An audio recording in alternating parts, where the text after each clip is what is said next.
Électrochoc, le podcast des électrons libres.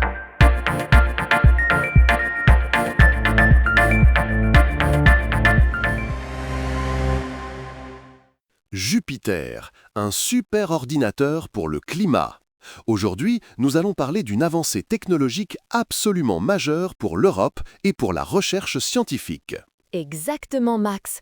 Et non, on ne parle pas de la planète gazeuse, mais bien d'un nouveau supercalculateur européen qui porte son nom, Jupiter.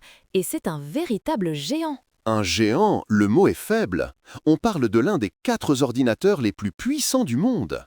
Il est installé en Allemagne, sur le campus de Jülich, et sa puissance de calcul est tout simplement vertigineuse. C'est ça qui est fou.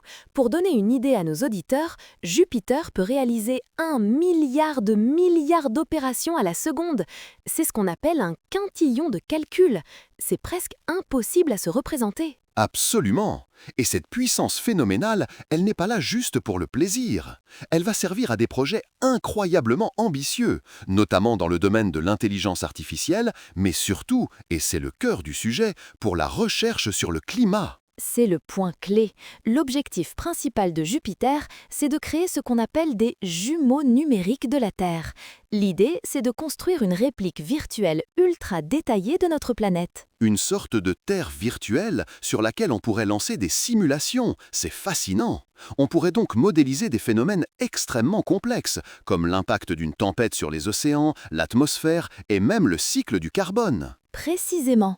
Jusqu'à présent, on n'avait tout simplement pas la puissance de calcul nécessaire pour faire ça à une telle échelle de précision. Des instituts prestigieux comme l'Institut Max Planck sont déjà sur le coup. Ils simulent une année entière du climat terrestre en prenant en compte tous les paramètres imaginables. Ce qui veut dire qu'on pourra mieux comprendre comment les systèmes globaux interagissent. Par exemple, comment une série de tempêtes dans une région peut influencer les vents à l'autre bout du monde. Et surtout, anticiper avec beaucoup plus de finesse les impacts régionaux du changement climatique. C'est une chose de savoir que le climat se réchauffe globalement, c'en est une autre de pouvoir simuler précisément ce que ça implique pour une région donnée, pour son agriculture, ses ressources en eau. C'est un véritable bond en avant pour la science. On passe d'une observation à une simulation prédictive d'une complexité inédite. C'est un outil qui va nous donner des clés de compréhension et d'action absolument fondamentales. Tout à fait. C'est la promesse d'une science climatique plus précise, plus rapide et plus pertinente.